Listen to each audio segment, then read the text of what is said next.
Bonjour chers élèves, j'espère que vous allez bien. Aujourd'hui, nous allons faire une leçon que vous l'avez déjà vue l'année passée, la leçon des nombres décimaux. Avant de commencer, je vais vous présenter les objectifs de cette leçon. Vous allez apprendre à lire, écrire, décomposer et comparer les nombres décimaux, multiplier ou diviser ces nombres par 10, par 100 ou bien 1000, et bien sûr les 4 opérations, l'addition, la soustraction, la multiplication et même la division. Mais aujourd'hui, on va faire que les premiers objectifs. Allez-y, c'est parti.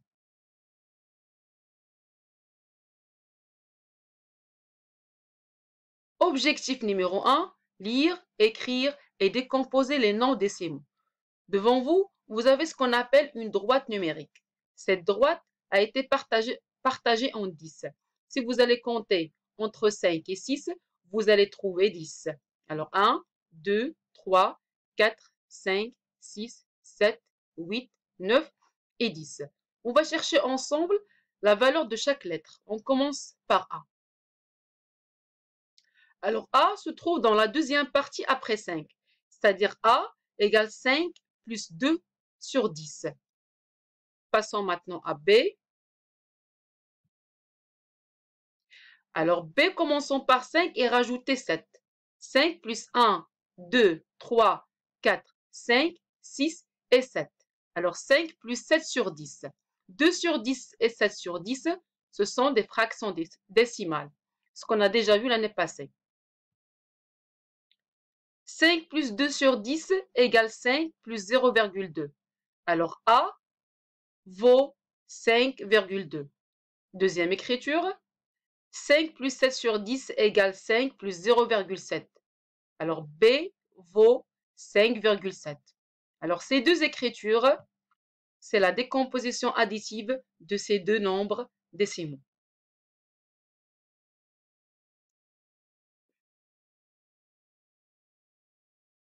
Un nombre décimal est le résultat d'une fraction décimale et il s'écrit avec une virgule.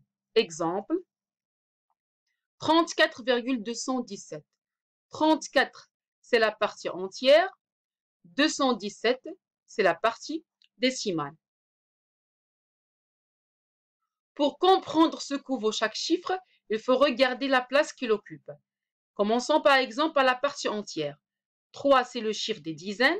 4, c'est le chiffre des unités. Passons maintenant à la partie décimale. 2, c'est le chiffre des dixièmes. 1, le chiffre des centièmes. 7, c'est le chiffre des millièmes. Les nombres décimaux peuvent se placer et se lire dans le tableau de numération.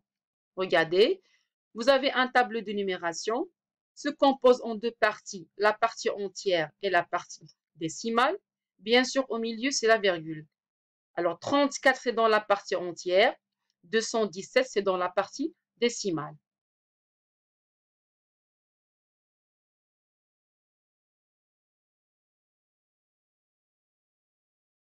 Alors, pour lire ce nombre, soit on lit la partie décimale en une seule fois, 34 unités 217 millièmes, ou bien on décompose la partie décimale, 34 unités, 2 dixièmes, 1 centième, 7 millièmes, ou bien la plus facile, 34,217.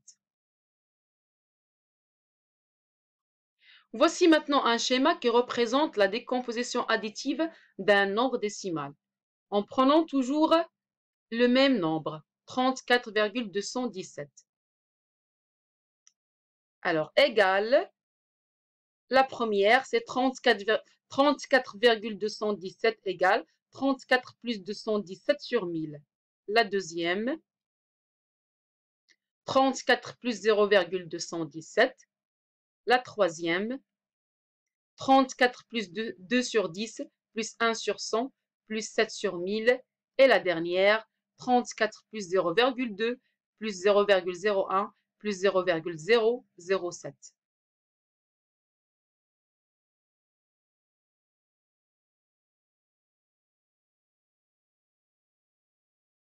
Objectif numéro 2, comparer les nombres décimaux. On va commencer par la comparaison de nombres décimaux avec la partie entière. Un exemple. Comparer 34,217 avec 32,768. Alors, lequel est le plus grand? Bien sûr, c'est 34,217. Pourquoi? Parce que la partie entière du premier nombre, 34, est plus grande que la partie entière du deuxième nombre, 32. D'autres exemples? 78,123 moins que 269,98. Pourquoi? Parce que 78 moins que 269. 194,09 plus grand que 145,754. Parce que 194 plus grand que 145. Et 32,034 plus grand que 29,88 parce que 32 plus grand que 29.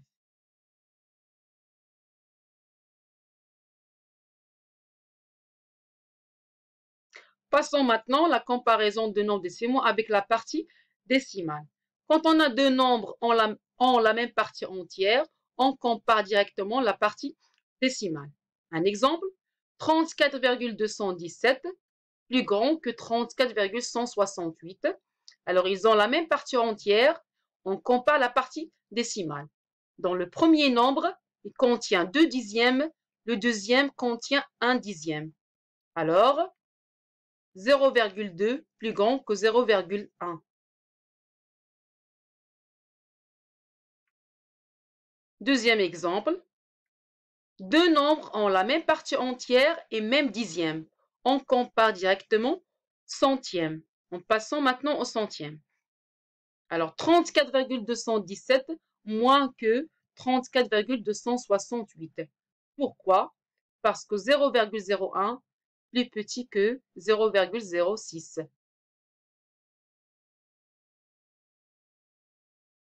Troisième cas maintenant. Ils ont la même partie entière, même dixième et même centième. On compare maintenant les millièmes. 34,269 plus grand que 34,265. Pourquoi? Parce que 0,009 plus grand que 0,005.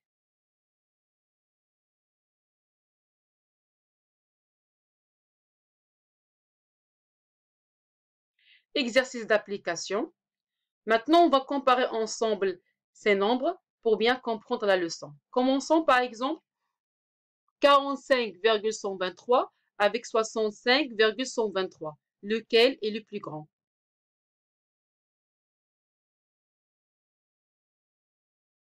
Oui, vous avez raison, c'est 65,123. Deuxième cas maintenant.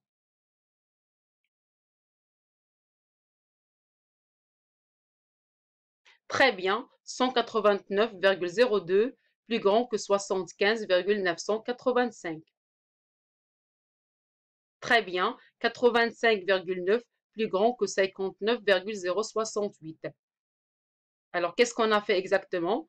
On a comparé la partie entière. D'autres exemples? Comparer 67,28 avec 67,1289. Effectivement, 67,28 plus grand que 67,1289. Le deuxième cas,